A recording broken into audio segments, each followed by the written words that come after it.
Education cannot be solved by government alone. You need partnerships. The problem that India faces is of millions. And solution to this problem can't be found in hundreds. I think the time was right for all Indians to say we want an educated country. I have been fascinated by this relentless focus on innovation. It was not a relentless focus on innovation. It's going after problems and solving them. That's it.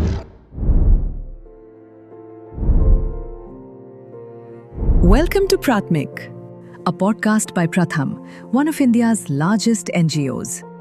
Join your host Meenakshi Ramesh, CEO-Designate of Pratham, in conversation with co-founder Madhav Chavan, as they explore the ideas, challenges, and key milestones behind a societal mission. This isn't just Pratham's story. It's a front row seat to building a learning movement, from the grassroots to systems. Hello. Hello, Madhav. It is wonderful to be sitting here with you. Yes. 25 years after I first walked into the Nana Chowk office, hoping you would give me a job. And you said I could do anything I wanted and you weren't going to interview me, really. And I'm not going to pay you either. Not going to pay me either. Correct. I will come back to that later. But I think that for me, it has been an absolute joy to have worked so closely with you for those 8 years, and then to have stayed in touch in the intervening years. And now, truly, the way Mr. Piramal said, this is a homecoming for me. I feel privileged. I feel very, very happy, humbled to be coming back to Pratham in the role of the next CEO. And I think it's one of my responsibilities to make sure that we document your experiences so that I can learn from them. People coming after me can learn from it, and we can go on to build this extraordinary work that you have started along with Farida, and then Rukmini has built it. So before we jump into what happened in the later years, the first question everybody wants to know when you talk about Dr. Madhav Chavan is, how did a chemistry professor start an education NGO? How did that happen? What was the aha moment? And when did you decide that ABC was worth more than chemistry? It's a evolution process. And it can start way back in my childhood. Uh-huh. I grew up in a household that was trade unionists, communists, movements. By day, the home was an office, my father's colleague's office. And at night, we all slept there. That's how what the home was. And at any time, 20, 25 people coming for lunch or dinner was not unknown. So working people's problems was not new to me. At one point, my father felt that I should not be doing any serious studying and all that. I should be joining his movement, which was not quite a bad idea. But at some point, I decided that was not for me. And I went to the US for my PhD, came back in 86. Once I came back, I started working seriously. I wanted to work as a researcher and a teacher. But while I was at the Bombay University Department of Chemical Technology. In fact, just after I joined the university, there was a strike of university and college teachers. It was an indefinite strike. And I got involved in it. I mean, because of my background. And it was a national strike. Why would I not be in it? And from there, things started happening. The strike was going on for a long time, about 50 days. Towards the end, I decided I should do something about it. And a friend of mine suggested I write a letter to the Prime Minister. Or maybe I thought of the letter and he looked at it and said, go send it. It's the kind of advice you would give young people in Pratham even today. Yeah, why not? There's no reason why you should not write. And I wrote a letter to Mr. Rajiv Gandhi, who was then the Prime Minister, basically saying that the strike is dragging on for no reason at all. And there are more important problems of education that need to be solved. And you should settle the strike. That's basically the message. It was a 2-page letter, but this is what it said. I did not know whether the Prime Minister would read it or anything would happen to it. But what happened was, after I sent the letter, as luck would have it, because I can't take credit for any of those things, about 10 days, a week to 10 days later, the strike was actually settled. After the strike was settled, everybody went back to their own work. But in a month or so, or a little less than that, I got a letter from Mr. Anil Bordia, who was the Secretary of Education. But he wrote a letter saying, your letter with his remarks, the Prime Minister has sent me. Somebody read it? The PM read it? The PM read it and he put some remarks on it and sent them to Anil Bordia. And Anil Bordia didn't know who I was. So he actually wanted to know who I was and who was writing this long letter to the Prime Minister. And he genuinely asked, if you are going to be in Delhi, I would like to meet you. So I said, fine. So I went to Delhi. He basically said, what do you want to do? I said, what do I want to do? Matlab kya? He said, you said there are problems to be solved. So what do you want to do? I said, I didn't say I want to do anything. You are the government. You are the one to do it. I'm not going to do anything. He said, no, to be serious. What problems? So I said, I don't know what problems. But I would like to take a camera to colleges and streets and talk to people about problems of education, the way they see them. And if there are any solutions, what would they like? And this is how it actually started. He said, okay, done. A year later, I was back in Delhi for something else. But again, Mr. Bordia was curious as to why I was in Delhi and he invited me over. Even if it is midnight, Madhav, please come to my house. So actually at the midnight hour, I went to his house. So anyway, what do you want to do? I said, again, you start. I don't want to do anything. He said, what are you doing about literacy? Now that was the first time that night that I heard I'd heard the word literacy, but I understood that there was a problem of literacy in India. It had never occurred to me. What Mr. Bordia said was, you go on talking about revolution and this, that and the other, but you don't care that all the posters you print, the leaflets you spread, People are not able to read. the people that they are meant for can't read them. So what are you going to do about this? And for a variety of reasons that appealed to me. And I said, okay, this is what happened. And he came to Mumbai finally and a group of people got together. And the organization that came out of that effort was called Committee of Resource Organizations for Literacy. And that is CORO. Koro. Now today it is CORO India and it is run by my former colleagues. So that is how I came into literacy. That the turning point was Mr. Bordia asking me, what are you doing about? Are you only going to talk about social equality, revolution, and all that? So this is how it started. Long story, but had to be told.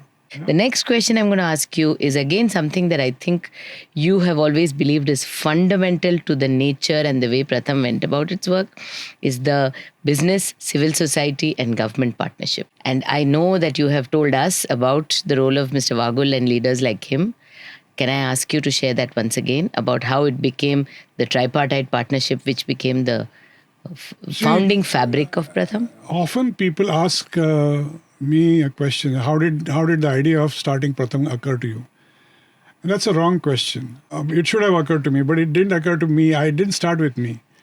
The idea that something like Pratham, and this was called the Societal Mission by the UNICEF team in Mumbai, they started going around in Mumbai meeting business leaders, social leaders, administrators, sports people, including Sunil Gavaskar, Okay.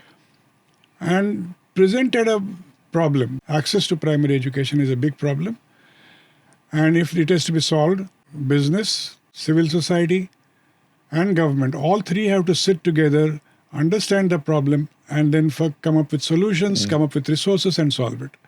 And then it is possible. And this is the proposal they were taking to various people here. Mr. J.R.D. Tata was alive then. They went to him as well. And he said, yes, I agree. I'll be a part of this. But the foundation of what it should be, the DNA of what it could be, one part of the DNA at least, was created because of that thought. And that thought has sources. Origin is not, again, it's not me, it's not even UNICEF. There was a conference in Thailand, Jomtien, in 1991, Okay. about education for all. And where this thought was also talked about, ki education cannot be solved by government alone. You need partnerships, you need private sector in it. But nobody knew exactly how to do it. So the idea that civil society, business Government and and government business. should work together was already there. And with this, we decided, and the meeting was held in Mr. Sharad Kale. He was the municipal commissioner then, his office. It was decided that we would create a organization called Pratham with board members coming from these different sectors. When we started out, Mr. S.P. Godrej was the first chairman of Pratham. But we didn't have financial power. We were trying to raise money. The first board of Pratham, so S.P. Godrej, Mr. S.P. Godrej was the chairman. And there were others. J.B. D'Souza, former commissioner of Mumbai and all that. He was there. So there were several people. Armaiti Desai, Dr. Yes, Armaiti Desai, yes. who passed away recently, she was there. Secretary Education Kumud Bansal was an ex officio member. She was there. And so on. So this was an ideal combination, like it was decided that this is how it should be. If all these sectors contribute their might to solving the problem, then it's a piece of cake. It should be possible. That's how it started. And we were looking for somebody with muscle to get money from the corporate sector. So C.V. Madhukar, who now is a great champion of digital public goods, Yes. he was volunteering for Pratham. M.R. Madhavan, Dr. Madhavan, who's PRS. he runs PRS now. So Madhavan, him, and there were several others. At that time, some of them used to hang around in the Pratham office at YB Chavan Center on the 4th floor. So I asked Madhukar, "Sir, what do we do? You are an ICICI. Give me some name of person who has financial might." He said very casually, Madhukar, those who know Madhukar can see, he can give earth-shaking ideas very casually. Casually he said, "I've heard that our chairman, Mr. Vagul, is a very good man, very spiritual." I said, "Spiritual? I want money." So we decided we'll meet him. And it is a true story. The true story being, I told Mr. Sharad Kale, "Please ask Mr. Vagul if he will join the board." I said, "Okay." And a couple of days later, Mr. Sharad Kale called me up and said, "I've talked to Mr. Vagul." I said, "Do you know him?" He said, "I don't have to know him. I'm the municipal commissioner, remember?" I said, "Right." So he talked to him. And Mr. Vagul agreed to be on the board. He said, "Okay, all you have to do now is write a formal letter to him, inviting him. He will write a formal acceptance. And then once it's done, we will pass a resolution and it's done." I said, "Okay, fine." So I wrote a very short, sweet letter saying, "Thank you for agreeing to be, etc., etc. We look forward," or something like that. And the letter went to him. And our office was at YB Chavan Center, Nariman Point, and ICICI was in Back Bay Reclamation. Within a week, 10 days, a crisp corporate envelope, chairman's office, ICICI. It was then ICICI. So that letter came, and what the letter said was, "I'm sorry, I regret that I cannot join the board because I have got too many commitments," and so on. Or something of that kind. Basically a regret letter. I said, "Ye kya ho gaya?" So I called up Mr. Kale. "I've got a regret letter." He said, "Oh, so, well, we'll look for somebody else." I said, "No, shopping list thodi taiyar hai na ki." No, I said, "Please call him again." He said, No, I've called him once, he has agreed, now I'm not going to send." So I said, "To kya karenge?" I called up the UNICEF secretary, not secretary, Richard Bridle. Representative. State representative. And Bridle said, "The boss, municipal commissioner himself has spoken to him. I can't go over that now. I can't do better than that." Like he says, look for somebody else. So Madhukar and us, we talked about what can we do. Madhukar said, "But let's at least go to him, ask for a couple of lakhs of rupees." This is 1994, we are talking couple of lakhs of rupees for Pratham. Okay, no talk of fundraising. We'll go ask 5 lakh, 2 lakh rupees or a couple of lakhs of rupees. And let's see what happens. I said, "Okay." So I remember going up. I think it was a monsoon, slightly puddles on the... I remember the puddles on the street. And you are describing this so vividly, I can almost see the puddles on the street. Yeah. So we were going up the elevator and maybe a couple of people in the lift also. So I said to Madhukar, so how much should we ask for? A couple of lakhs should not be a problem. I said, okay. We went there. Mr. Vogel was sitting with a lot of ICICI people, top brass of ICICI. He must have thought Madhav Chavan is some big social worker, white beard, Jola and all that, and it completely not, well, that wasn't me. Anyway, so the point is I had to start the conversation. I asked Mr. Vogel, I'm sorry you can't join our board. He said, why?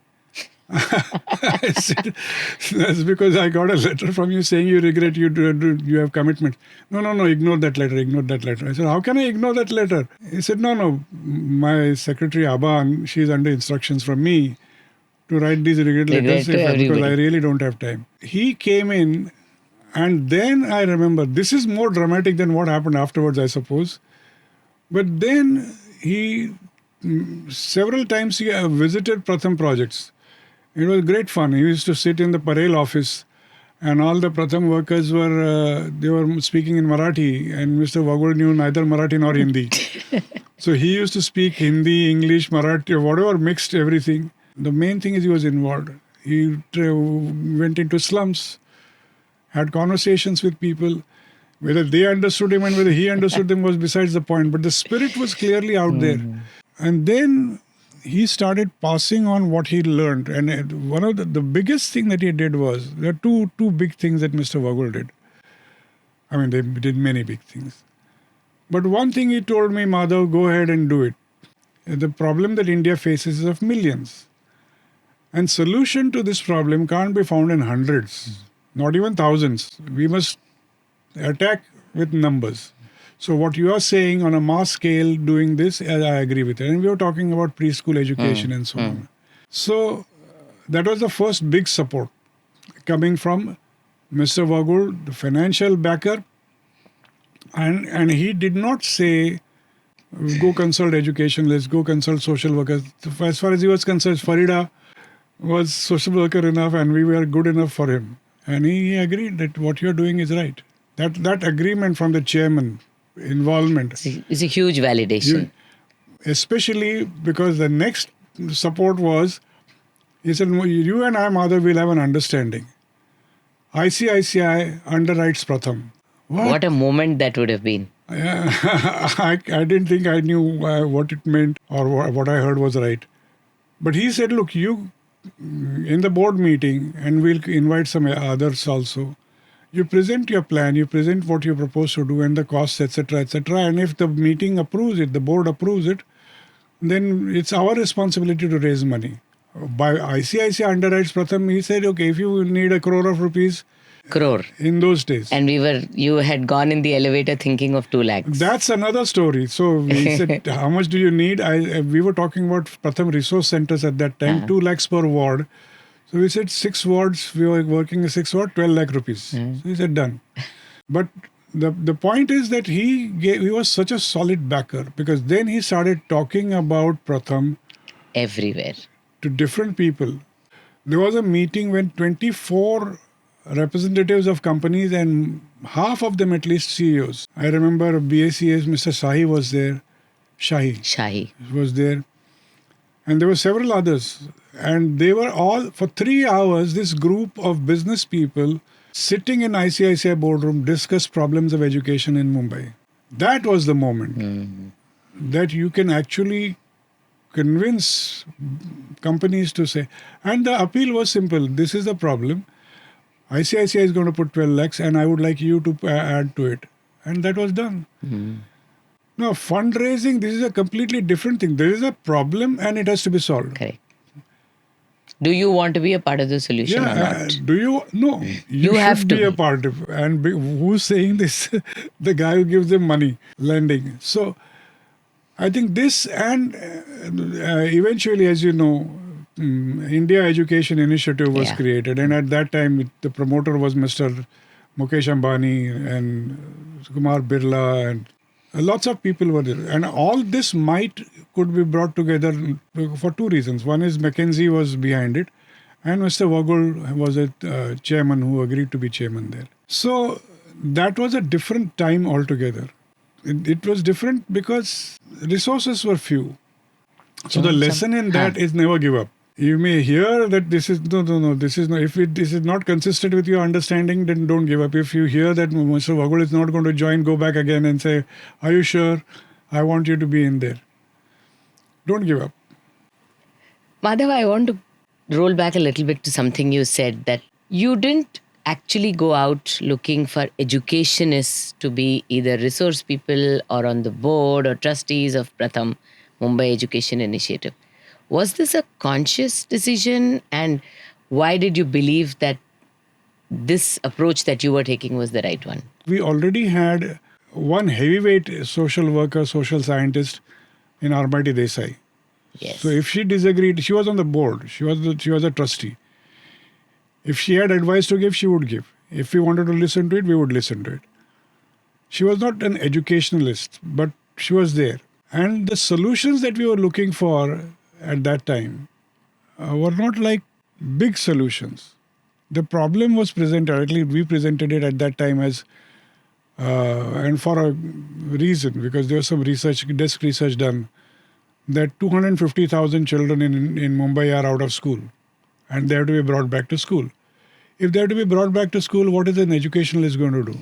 So it was not a question of education and what is to be done and so on. In terms of pedagogy or for it. Those questions hadn't come up in the beginning at all. This was just a problem that you saw on the ground. And it was then, if you see Pratham's tagline, every child in school, now it says and learning well. But the well came in 2001. Okay. And learning also was an afterthought. Our whole preoccupation was every child in school. That's why Balwadis, you start early childhood education and then the children from early childhood education want to go will to transition to, and that was well known that it does happen that way. But large numbers of children in Mumbai didn't have preschool education. So we were looking at those kinds of issues and those kinds of solutions which didn't involve pedagogy. Even for Balwadis, what kind of methods should you use to teach children? That was not the point, because UNICEF itself, well known as the Children's International Agency, what UNICEF was saying was Anganwadi workers, for example, they don't need to be heavily trained. 6 days, 1 week of training was good enough. They just need to be able to manage the children. Manage the children. And so we were also saying, I picked that up. I said, that's a very good thing, because all you have to do is be nice to children, good to children, play with them, sing with them. And make them want to come back the next day. Exactly. And that works. That works. So at that time, serious educationalists were not required at that time. And we were in a hurry to do many things in a big way. There was a problem which had not been tackled. For example, it was a big surprise when we published the first Asar reports. People around the country started saying, how is it possible? Children have gone to school for 5 years and they don't know how to read? How is that possible? Well, whether it's possible or not, it is true. It is a fact. You can verify it. It is a verifiable fact. What is the problem? Children are not being taught properly. Children are not going to not coming to school properly. ये सब सवाल बाद में आने लगे, and we are still solving those problems. Although we know how easy it is to solve the problem, and that is because questions of pedagogy, this, that, and the other are being raised. So at that time, I don't think it was of prime importance for us to go after experts. We were becoming experts in the field. How did you team up with Farida in the very initial stages of the societal mission that was Pratham? There were riots in Mumbai, right? 92, 93. 92 December, 93 and then January. 93 January. So at that time, Farida played a very stellar role in the rehabilitation process. She was trusted by the Chief Minister, which was Sharad Pawar at that time, the Governor of Maharashtra, the Police Commissioner of Mumbai. So to take relief material into affected slums, Farida was the person signing to that extent. And we were doing other things. Us time pe, there was a lot of discussion ki kya karna chahiye. Some sanity has to prevail in the city, वगैरह वगैरह. तो उसमें ये बात आने लगी. Farida used to attend meetings called by UNICEF people for this societal mission. And I used to say, क्या primary education करके क्या करना है? I'm not kidding. Actually, this is so. हम लोग adult education करते हैं, literacy करते थे, grown-ups have to be organized. But Farida used to insist कि ये UNICEF के meeting में तुम आओ. That was 92, 93. I think we are getting a sense for the flow that you had this mission for literacy, and she would insist that you should come and attend the UNICEF meetings which talked about why are children not in schools. And I didn't like those meetings on the peripheries of it. Because उसमें क्या हो रहा था कि NGOs used to say कि show us the money, we'll tell you what the solution is. Point we were making is that the resources have to be generated by the societal mission. You cannot sit at a table and tell UNICEF कि पैसा दो. You cannot tell the corporate कि पैसा दो. ऐसा नहीं. It's a together thing. If there is a plan, if one corporate adopts say one ward and says यहाँ के सारे बच्चों को स्कूल में लाना है, तो there can be a plan. We can agree. So the WISE Prize was a big recognition for the work that the societal mission of Pratham had started, and people often call it the Nobel Prize in Education. How did you feel about that? How did you feel that did it accelerate our work? Did it give it a higher platform than it had so far? How did you feel about the award and the aftermath? Felt good, of course. But Of course. The point is, this international recognition thing started with Henry Kravis. Yeah. We had never got any awards before. No prizes, no awards. I remember Sanjay Nair calling me one day. I was asleep in my bed. I'm not an early riser. He said, Madhav, Henry will call you. I said, who's Henry? So he said, My Henry super, Kravis. super boss. He said, Henry Kravis. I didn't ring a bell. So I said, what about? He said, I don't know. I said, what do you mean you don't know? You are his CEO in India. He said, no, I don't really know. He's going to call you and you talk to him. Better be awake. I said, okay. Half an hour later, Henry Kravis called up. Dr. Chavan, we have decided to give you a leadership award. So I said, me or Pratham? He said, Pratham. I said, okay, that's good. So that is how it began. Awards and prizes give you something, but that is not. I would say RCT results, getting the good RCT results, that is more important than anything else. And you, I remember, this is the time that I joined in Mumbai. I remember clearly. And one of the things that has always struck me about you, Madhav, is that while this solution of bringing children back to school may sound simple, may sound very simplistic, you were always looking for what will come next, what can be done next. And I remember you invited the team to come and work with you on technology. How can we use technology? How can we do the next thing? I remember people sort of trying to figure out how to make a library that moves. If you remember when we were doing the Read India movement, saying, can we make a cloth cupboard? And I can't imagine anyone telling a team to say, kapde ka cupboard banao. But you told people to make a cloth cupboard and people made it. And then there was Asar. So I have been fascinated by this relentless focus on innovation. And how is it that that is always your Keeda? It was not a relentless focus on innovation. It's going after problems and solving them. That's it. But innovatively. If you don't, innovatively, because there is no solution existing. If there is no existing solution, then you have to come up with a solution and people call it innovation. I never called it innovation. Yeah, maybe you didn't, but we do. Yeah, so if some people think it is innovation, it's innovation. But I always like to go after problems and solve them. So simple issue like why can't children do simple addition and subtraction with borrowing and carryover? What is the problem? No big pedagogist is required. This is very simple to do, but execution of that in the classroom and how to do it was important, and we came up with the solution. वो bundle tili का जो Bundle problem tili, है, gatte sutte. I remember. simple things. So ये सब जो है, so innovation is, I would like to come up with some quote on that. Innovation is जैसे On the moment. I don't know. I No? don't know. I'll by the end of the interview or later on, I'll come up with the innovation is ... Yeah, and then we'll use it in quotes to say who said this, Madhav Chavan. And nobody gives a damn. I know we give very much give. No, but I think that is one thing that we in the team have always watched. Like now, what you're doing, things with technology, it is something that you have shown predilection for years.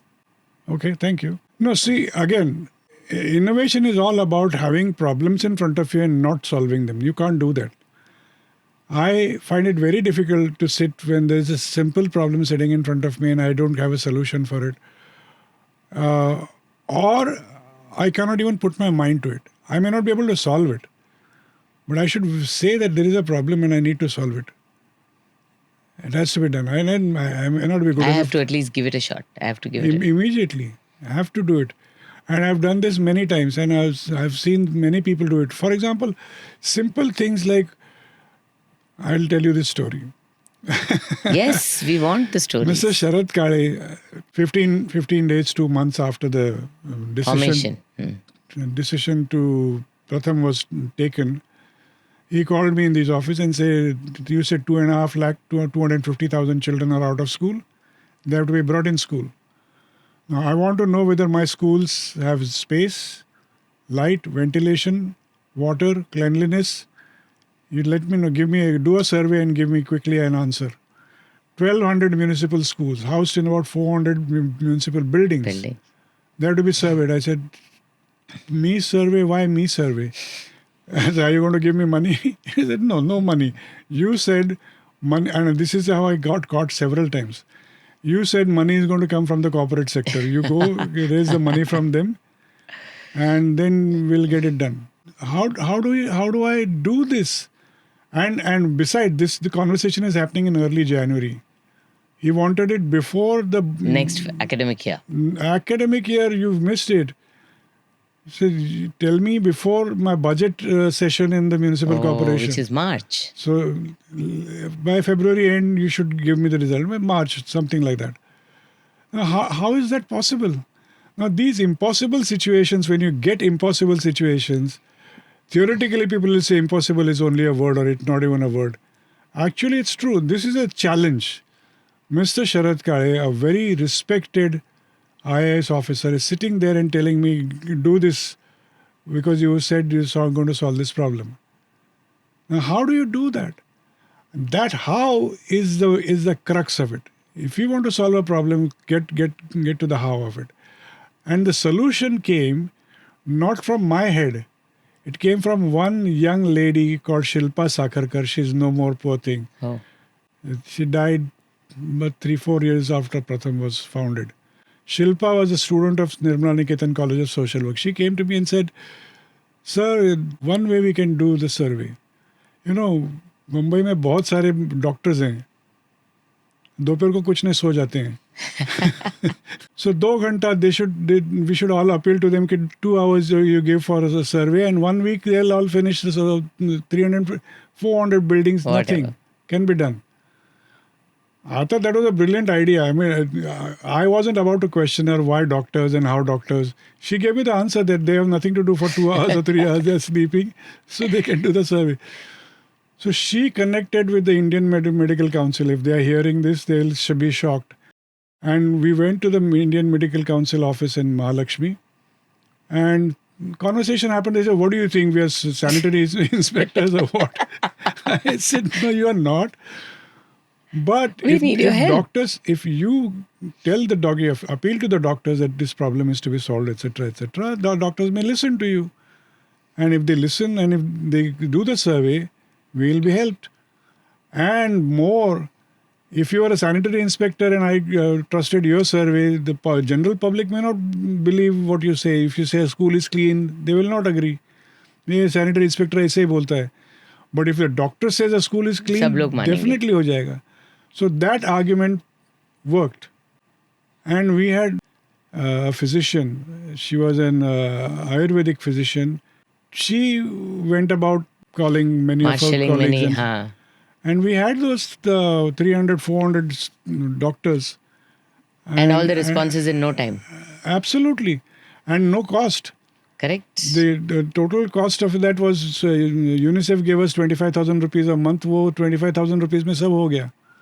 So when we were going to do the survey, we were told the education officer, Mr. Dandavate, said there is a piece of paper you have to sign, which says that our surveyors will go to the schools, but they will not talk to the press. I said, 300, 400 doctors wandering around all over Mumbai. How am I to say they can't talk to the press? That I don't know. You sign this piece of paper. I said, your boss has told me to do this survey. I said, I don't know. This is the rule. You have to sign this. So I signed it. When the survey was done, result was tabulated. Data was entered on my kind of desktop. उसके ऊपर किया था और data निकल आया. And computer ने बताया तो गलत नहीं हो सकता ना. So 75% of schools are good. Once I gave that report to Mr. Dandote said, "Abhi call a press conference." मैं नहीं बुलाऊंगा press conference. You made me sign that paper. Exactly. Anyway, so impossible is not a word in my dictionary. No, that's a bit too much. But you will find a way to do it. Oh, you said the Keeda gets in. How can this not be solved here? And this is, I can repeat it. When we did annual status of education report first time, we took the decision to do annual status of education report survey. End of September or October 2nd, I sent the mail, is what I like to believe. And we decided even before the survey started that, and Dr. Montek Ahluwalia was shocked. You've not even started the survey. You're just coming to me and you're asking me to sign on a release date. So we asked him to sign. He said, will you commit to coming and releasing this report on 13th of January? He said, okay, yes, if you are going to do, and we released it. Thoda idhar udhar ho gaya, but basically that's what I believe in. That you go after it. You may fail. I want to hear about Pratham's love affair with technology, Madhav ki zubani. There was the internet campaign, there was the hybrid learning with tablets for children, there is tech in Tal. Again, I come back to this is Madhav's Keeda, कि कुछ ना कुछ technology के साथ हमको करना है. Look, again, ये Madhav's Keeda लगता है आपको. हाँ. But वो माधव के दिमाग में कीड़ा कहाँ से जाता है? हाँ. So this whole technology business started 1997. In the newspaper, the Rajya Sabha Secretariat had put out the draft of the 86th Amendment to the Constitution Bill. It was 86. Later on, when it was passed, it was 93rd or something. So 86th Amendment. And it was saying that education will be made a fundamental right. So Madhukar, Farida, we were all there in on the 4th floor office of YB Chavan Center. I said, we should do something about it. We decided, we asked this cousin of mine, Umesh Godke. Let's name him fully. So, Umesh ko humne pucha ki can we do something, or maybe he suggested it, कि we can do an internet campaign. So you send the draft bill and ask people to write to a particular email address saying I support the Rajya Sabha Secretariat. That's all. And there was just a week left for the Secretariat to meet or something like that. And so the mail was sent. And I was stunned. This was my first experience with email of this kind. And I think we were counting. And Umesh would call, he was in North Carolina. He's saying, my memory is overflowing. Yes, I was going to say my server crashed. Almost. And he didn't have, I don't know whether he had a server or not, but whatever it was crashed several times. And he had to wake up and do things. So that was the first time. And then we collected about 44,000 emails. Wow. Madhukar went to the trouble of getting them printed out. And Madhukar and Farida went to the Rajya Sabha with those heavy the printouts. File of 44,000 pages. 44,000 is my recollection. It could be less or more. But I think it was in some staggering number for those days. Because as Rajya Sabha Secretariat, people were stunned that you could actually do something like this. Yeah. They had not thought about it. Nobody else had thought about it. Very good. So yeah, we did that. And so वो चस्का लग गया computer पे कुछ करने का. Correct. हाँ. So computer games बनाने की शुरुआत हो गई. And we called that whole series Pratisrishti. Okay. So Vishwamitra created a counter parallel universe, Oh. parallel nature. Oh, called Pratisrishti. So this was called Pratisrishti. Wow. So it's like another world for the... Completely. Ah. And games वगैरह शुरू किया. तो आगे जाके उसके CDs बने. Games we were creating games, fun games. Were they useful in learning? We saw that the children were enjoying themselves. That's it. Children had fun. Yeah, That is a good outcome in itself. Exactly. That's exactly my point. Now the interesting thing is, in all this, ये computer games बनाने के लिए incentive कहाँ था? Incentive was because by this time, 98, KV Kamath had taken over as executive chairman. I was appointed consultant or manager or something to ICICI. And I was being paid by ICICI. So Mr. Kamath said ICICI has decided to do away with his old computers. So can you take 140 computers or whatever? I said, sure. What we will do is another thing. But we already had resource centers, remember? Yeah.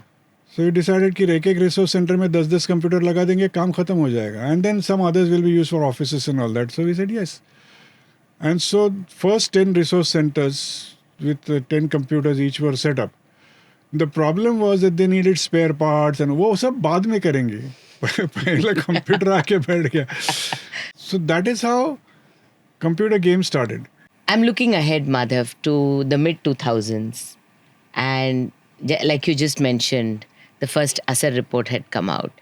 And now Pratham is much more than just an idea, a small movement in Mumbai. It's starting to spread all over the country. And even Asar was giving us data from all over the country. And Pratham was looking to work all over the country. And I'm now circling back to a comment that you said, Mr. Vagul made, that since our problem of children was in the millions, we shouldn't be thinking in hundreds or even thousands. So I'd like to understand how you always kept scale as the North Star for Pratham. You have to remember, I came into the field of education or literacy not as an educationist, but because Mr. Bordia put it in my head that the country has to become literate. I started with the National Literacy Mission, and the National Literacy Mission was talking about making India literate by the end of the century. Which is 25 years ago. So anybody who worked in the National Literacy Mission will tell you that they were influenced by that. The dream or the resolve to make India educated and literate. That's what was driving. It was not, I want to do something. Very often what happens is NGOs are born out of individual aspirations, ambitions, or dreams. Or so people say. I don't have such misgivings at all. I walked in clearly because Mr. Bordia said, we have set a goal. And this was true. And the funny part is that it was not a dream of to say that Rajiv Gandhi ka dream tha. Aisa nahi tha.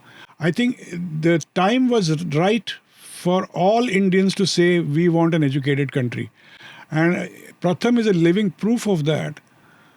You know, 97, 98, I remember, without Pratham being involved in any of this, Kumar Birla and Mr. Ambani, Mukesh Ambani, together wrote an article about education and the priorities of India or something like that. Why did they do that? Because already economic liberalization was happening and people already knew. And this is when I had a conversation with Mr. Vagul, he was already thinking that if India has to solve its problems and become economically great or strong, then there's no way we can do it with an uneducated population. Yeah. And this is something that every Indian was feeling. And people wanted India to become a great power and a superpower and all that we can leave alone. but we wanted to overcome our ignorance, our hunger, And everything. move ahead economically. Yeah. So that was already there, and I claim that all that you credit me for doing is not my doing in that sense, because there are many other people who did the same thing and they wanted to go for that big thing, big picture, and that was important, and that is still possible, and many people are doing it even today. So, would you say this vision of a larger than life goal, of the fact that you want the country to move ahead, is one of the secrets why we've been able to mobilize support in the community on a large scale? I think so. People already know this. Mothers know कि हमारे बचपन में नहीं था तो क्या हो गया, मेरे बेटे को मिलना चाहिए. And this is being articulated. That was always there. The feeling was, and that it is possible is something that we are showing. One of the things we are doing with the teaching at the right level methodology is that this is not something as impossible. We are showing it in front of you within 15 days, 20 days, 30 Your days. child can read and Children comprehend. can read, children can solve it. And 5 years you could not do it doesn't mean it cannot be done at all. No, I've always been awestruck by how when we go into communities, we do the summer Yeah. camps, we're just able to mobilize people to come and give of their time, of their energy. And I hear you saying it, and I can imagine what joy it would be to be part of this larger cause Yeah. of saying this is something greater than us, Yeah. and we have all to be a part of it. It's a little bit like sprinkling stardust on everybody. The important, interesting part also is that they are volunteers. I think people have it within them to help their community. That is important. The motivation is already there. To think that I am somebody great and my generation is better than the next generation, I don't subscribe to that at all. Maybe something had gone wrong. This is what selfish generation. I don't think so. No? You think their priorities are not different? They will still come forward to volunteer? They do. Last year, in the summer, we had a summer campaign. Yes, I heard about it. And lakhs of 7 lakh people. volunteered. So why would they do that? I think that is why people sometimes think in the air. That is not right. See what the evidence on the ground says. Evidence on the ground says people are willing to help, and they come forward to help. Madhav, I want to ask you, we started with Mumbai and then we went to so many cities, as you said. And then we went, because the work we were doing was so fundamental and the change could be seen by people, we are now in practically every state in the country. We are in 25 states in India. Do you think there's such a thing as too much scale? Do you think that for an organization, something that started as a movement, do you think too much scale is bad? Do you think we should sort of stay rooted to our mission? We are now working beyond foundational learning. We're looking at whether we should work with children in higher grades. We're looking at girls and women. So do you think there is such a thing as too much scale? Let me put it this way. When we started out, the mandate was very simple. Mumbai. And at that time, there were only 10 of us on the field. And Mr. Bagul was still not around. Yeah. And we thought that was scale. And it was a big scale. 1,200 schools and so many 100,000 Children. 250. How can that's big scale? And people told us this is impossible. Don't go for it. So scale is relative to what your aspirations are, what you're capable of. I remember Mrs. Bansal had once told me there was an education director of Maharashtra. I think his name was Chipronkar, who told her that, look, the problem is really simple. And everybody talks about it. If in every village there was one couple dedicated to education, we would solve the problem.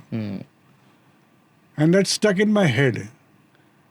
Mathematically, that's true. Yeah. But why does it not happen? That doesn't happen because nobody has gone and done it.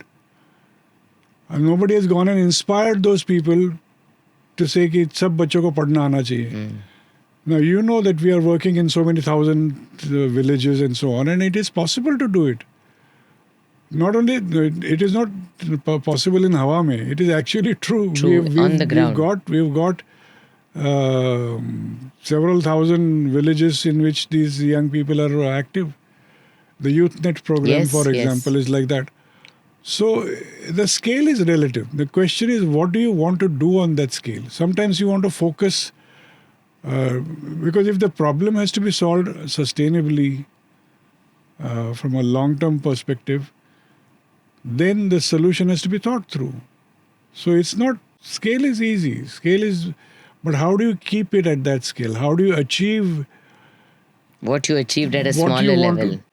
Do you see the change? For example, Asar has been showing the same results year after year after year. Yes, yes. So why is that happening? We should answer that question. Our method is effective, yes.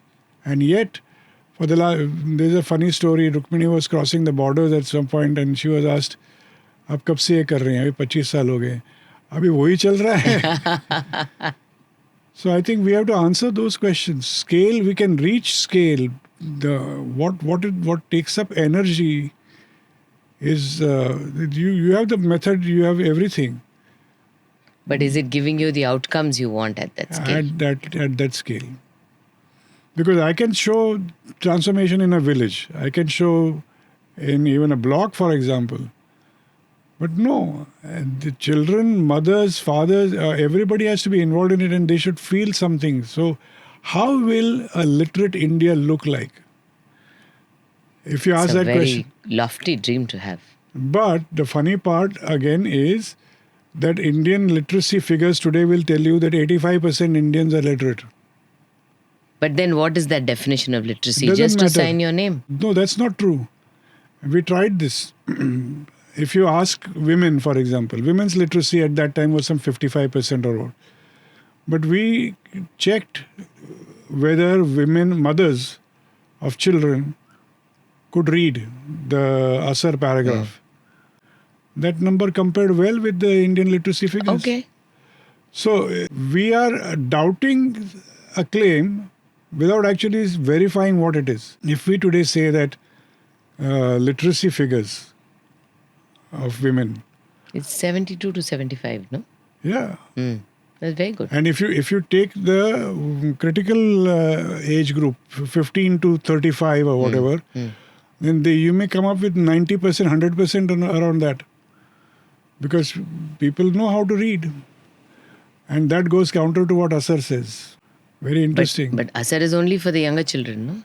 Yeah, but as they grow up, do they forget? Or do they learn? I don't know. relearn? Do they regress? What has been our experience? Problem for the new CEO. You're going to have to help me solve it. But talking about CEO, you handed over the baton to Rukmini in 2015, right? How did you know that it was time? Was it hard to let go? Did you think too much about it? Or because she was in the founding team, was it just something that you felt it was a natural choice? How did that happen? The first part is, why did I think of handing over to somebody? I was a heavy smoker, as you know. And it worried me that I might just get a heart attack or die, drop dead. That was the reason you handed That over? was that actually was worrying me. That was one part. Secondly, Mr. Wagul and I had many conversations about institutionalization Right. and what it meant. Are we ready for institutionalization? See, there was a time when Mr. Wagul and I would talk and say, okay, this problem of every child in school, we should be able to finish in 10 years. Why should it take more than that? 10 years. And I remember I asked you, what is your dream for Pratham at 25? And you said, there shouldn't be Pratham at 25. Yeah, so exactly. So if that is what we wanted to do, and we said that's when you put a lock to Pratham. But the dynamics of whatever was going on was such that we actually started something. I keep saying I didn't know I was riding a tiger. And I couldn't control it because many other people, Yogi Patel in Dallas and Houston was saying, I want to help. Somebody started raising resources in India, so there were volunteers coming out of years. So ये सब जो हो रहा है, so how can you shut it down? You created social capital which is Yeah. multiplying, and you can't tell people no, now go home. अभी कुछ नहीं करना है, ऐसा नहीं हो सकता. That was one reason why we could not shut it down. So institutionalization was necessary. The decision to start Pratham was not my decision. Right. It was a decision taken by many people, Yeah. including Societal mission. Yes. Yeah. And that is why the word co-founder is not just Farida and me. I am a co-founder because many people contributed Helped you to that. co-found it. Yeah. So, वो हुआ, continuing institutionalization was very important. कि आगे क्या होने वाला, इतना सब बनाया है तो you to do something properly. Now, the question was who? And we were not ready to go headhunting and find a person and all that. And then the board took a decision that Rukmini should succeed, Madhav. But there was an understanding. So what I was saying was, ये सब कर रहे थे, social capital सब तैयार हो गया, सब उसको आगे बढ़ाने के लिए, we needed to institutionalize it. Sure. That was a responsibility. It was not something that just happened. And the board was a part of it.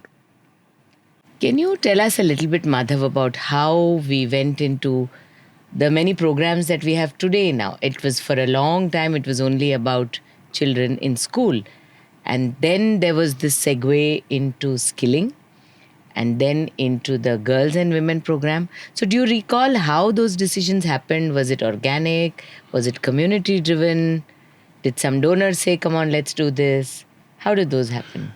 I can assure you, except for one case, donors didn't play a big role. Okay. That's the first part. Then, to some extent, the growth was also from year to year. So when we started first, we said every child in school and learning, but we were not talking about school children at all. There were bridge classes to bring children in school and all, but relatively speaking, they were on a smaller scale. The big thing that happened was balwadis, preschool centers. So we started with early years. We had bridge courses to bring children in. And I must say, again, bridge course is not our innovation, my innovation. It was borrowed from Shanta Sinha and MV Foundation. Okay. First expansion of Pratham went from balwadis in Mumbai to balwadis in Baroda, Ahmedabad, Delhi, and so on. So everywhere the expansion was balwadi. Then when the balwadis happened, when we first started working in preschool education, school systems didn't believe we could work on large scale. You see, NGOs working on a large scale like this was not heard of. But in Mumbai, when we reached the point of 3,000 balwadis, and said 55,000 Balwadi children working with Pratham, or Pratham working with 55,000 children, that did something. And the municipal corporation, or Mr. Dandavate, invited us to enter the schools and say, "Batao, hum kya kar sakte hain?" So we remember we did a joyful learning program. And so our entry into the municipal schools of Mumbai was very organic. We didn't decide. It just happened. He called and we went. He called and we said, yeah, why not? And then the question was, who is going to teach inside the school? So Bal Sakhi was an obvious thing. Children's friend. Once that was done, the Bal Sakhi program became popular everywhere that Pratham was working in the urban areas. So Pratham, and then the Bal Sakhi program became so big that and the money required for Balwadi was much greater than required for Bal Sakhi, or something of the sort. So we did not move into the Bal Sakhi program because of any particular direction, but that was something that we wanted to do. We already knew that children drop out of school not because they don't want to go to school, because they don't understand what's going on. So the problem that children go to school but don't learn anything was already beckoning us. And this is when we learned in schools, we learned in communities that children go to school but they do not learn within a limited sense. And then this is where the innovation of the Asar tool came. Because it was important. We wanted to see in a community, if there are 100 children, how many can read. And it was important to tell the parents that your children can't read. And the parents did not believe that. Yeah, until they saw it. So to think that the child goes to school for 5 years and can't read, once that was there, the choice was already made. Because it had to be that you have to, the Bal Sakhi program, which was inside the school program, came into the community, because the scale of the problem was so big that you could not have taken Bal Sakhi program all over the country. Okay. In the rural areas, if you wanted to do it, then the solution had to be different. So Bal Sakhi program then went into what became learning camps by 2010-11 and so on. Now, ये सब हो रहा था, तो girls and women's program is a necessary side effect of this. There was a need for it in the community, and so we just Yeah. developed it. And all that you have shared now brings me to this moment where I have this huge privilege and responsibility of leading Pratham into the next innings. And here is where I want to ask you. One of the things that has always struck me about Pratham is the longevity of people that come to work with us. The people give so happily, so willingly of the best years of their lives for this cause. And there are so many people that I recall have worked, were there when I was there in the early 2000s. There are people who have been here for continuous 15, 20 years.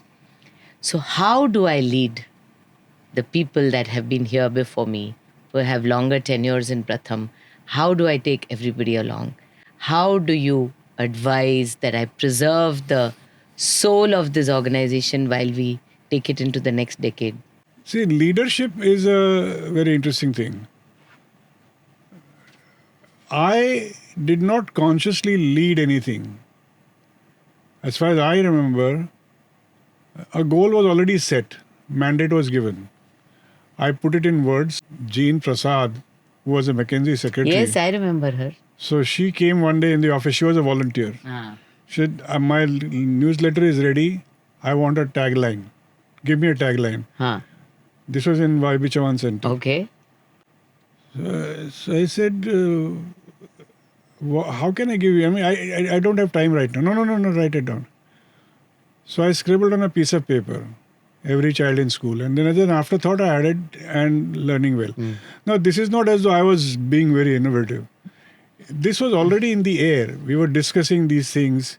But going to school but not learning was not really focused attention. But that became the tagline, and the tagline became popular क्योंकि वो अच्छा है, सुनने में अच्छा लगता है, वगैरह वगैरह. Now, this is if somebody else had come and said something else, I don't know. Is this leadership? Well, yes and no. I mean, it's not as though consciously I was trying to lead anyone. But you did what we just discussed before we sat down here about creating that mass. Yeah, gravitation. Yes. So, but that's I what don't I'm know how saying. to replicate that. You It's a don't- very you don't have daunting to. task. You don't have to. See, one person is not like another. We know that. True that. But And- then and one as- person wants to okay. emulate another. No, let me go back and give it a different touch. You are joining Pratham after it's 30 years. Yes. Again, but after 30 years nonetheless.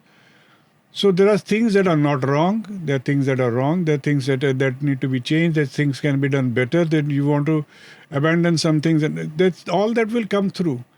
But you must have a reason for that, and if you have a reason for that, you will lead. And if you know how to do it. So, for example, I hear you're going around talking about technology, and we are going to talk about technology. So the serious question I will ask you is, do you think the problems that we are trying to solve will be only solved with technology, or is technology that critical? Is it indispensable? So these are questions that you have to answer yourself, and maybe take the whole team into confidence. Maybe old fogies also, retired people and all that, and say, This is the problem. Is there a problem? Like the Americans say, if it ain't broken, don't fix fix it. it. Yes. So don't feel compelled to lead and compelled to change. Sometimes you're just fine driving along and rasta without bumps agar acha ja sakte to jao. That is the leadership trick. If people feel like you're leading, then you should be so inspiring that you are leading. Actually, I don't know that even I can do that. Even I can do that. मतलब मैंने कभी किया नहीं, जानबूझ के. I'm not an inspiring speaker. I'm not. That's not for you to tell us. We know different. As far as I know, that's how I see myself. That's how I see myself. But what do? I get along with people. I can make friends. So we were in Bihar, and I was told to give a message to the 300 odd people who had gathered together to go out and train 30,000 teachers or something like that, who were recruited fresh. So I said, okay, here's the message. Dosti karo. Don't be under the impression that you're going to train people. These are older people. They are experienced people. They may be good, bad, ugly, but you are much younger than them. Correct. So go and become friends. Be nice. So that's dosti karo. Dusra, mauka do. I keep saying, don't teach, let children learn. And there's a very important difference there. Yeah, so वैसा ही, but teachers को भी don't try to train. मौका दो, let them learn. So if you say कि this child cannot read, how would you know? You ask them a question. Don't try to answer that question for them. वो मौका दो, और मौका देने के बाद देखो जादू अपने आप हो जाएगा. Then they will come up with the answer, and they have to come up with the answer, and once they come up with the answer, they'll be able to solve it. दोस्ती करो, मौका दो, जादू हो जाएगा. जादू हो जाएगा. But something so simple has the effect of staying because people have the ability to recall it. Yeah. So that was beautiful. And I have to also come up with some smart ones like this. And it was not just that it can be recalled. I think it was really meaningful. Relatable. And this is something that comes out of my experience and learning and all that. The leader has to be somebody who supports his team. If the team wants to do something, don't discourage them. Encourage them. You can always correct them, work with them. So the style of leadership is what matters. My father used to say, there are leaders who walk ahead and expect people to follow. Sometimes people do follow, but sometimes you turn around and the people are not following you. So ये भी होता है कि what is that leadership? If what we were doing, what we are doing in Pratham today, if that did not resonate with the people, the teams, we wouldn't have such a phenomenal team. True. So I think you need to sense. Nobody's going to tell you कि ये करो, because you're not you are in the position of driver's seat. So if you're in the driver's seat, then you have to decide whether I want to turn left, turn right, or go straight. रास्ता है नहीं. And luckily, you don't have to do it all by yourself. So the other part of your question, which you did not ask, shall I ask it? What is to be touched? What was that part? What was that question? What do you think could be changed and what should I not touch? Like, what is fundamental to this organization? Fundamental to this organization, ऐसा कुछ नहीं है. Who says कि नहीं कर सकते, वो नहीं कर सकते? If you can show enough reason to your colleagues and to your board members that this needs to be changed, then yes. If there are no reasons and ऐसे ही खाली कर दिया, it doesn't work like that. But you have to be careful when dealing with people, for example. Now, you've been talking about people who have given their lives and all that. I have always worried from day one, what responsibility am I taking on? So the difference between movement and organization will be the organization has to make sure that it cares. Managing all these tensions and pluses and minuses is what constitutes leadership. ये आपके हाथ में हमने paper दिया है because इसमें वो गाना है जो आपने लिखा है, ऐसा मैंने किशोर से सुना है. तो I would like you to please either recite it or sing it for us so we can capture it. So this is about a child asking his mother, why did you send me to Bombay? मैया मोरी काहे तूने मुझको बम्बई भेजा, दिन दिन गिनता रहता हूँ मैं आकर मुझको ले जा। बम्बई नगरी जगमग रानी मैं झुग्गी का दास, बाहर चलती मोटर रेले मैं कमरे में उदास। अरे ये मैंने लिखा है, कमाल है। खुली हवा कुछ साथ में ला और आंखों में पानी दे जा।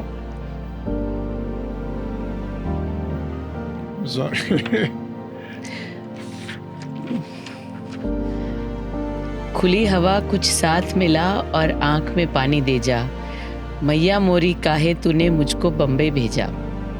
सेठ कभी भी मारे मुझको, रात को नींद ना आए, सर्दी खांसी बारी बारी खाना पीना भाई। एक बार बस गले लगा और सूखी रोटी दे जा, मैया मोरी काहे तूने मुझको बम्बई भेजा। मामा कहते थे हम सबको बम्बई जाकर देखो, चाची सोच रही होगी कि भेजेगे बबुआ को।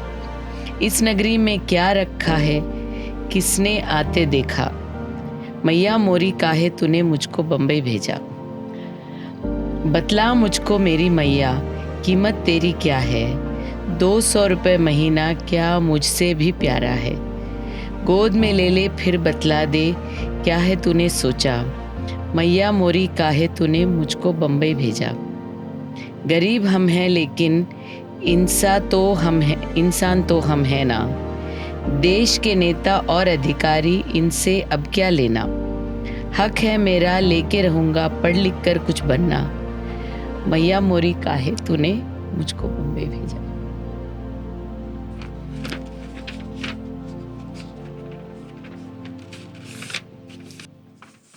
On that note, I want to say thank you for this wonderful conversation and for the extraordinary privilege of being a part of Pratham. I still believe that some of the best years of my working life were those years, and the best years of my life are still ahead of me. Yeah. Yes, so thank you for everything that you have done for the entire team, and thank you for being here with us for this great conversation. There's more ahead. Subscribe and stay tuned for the next episode as we continue exploring the stories shaping India's learning movement.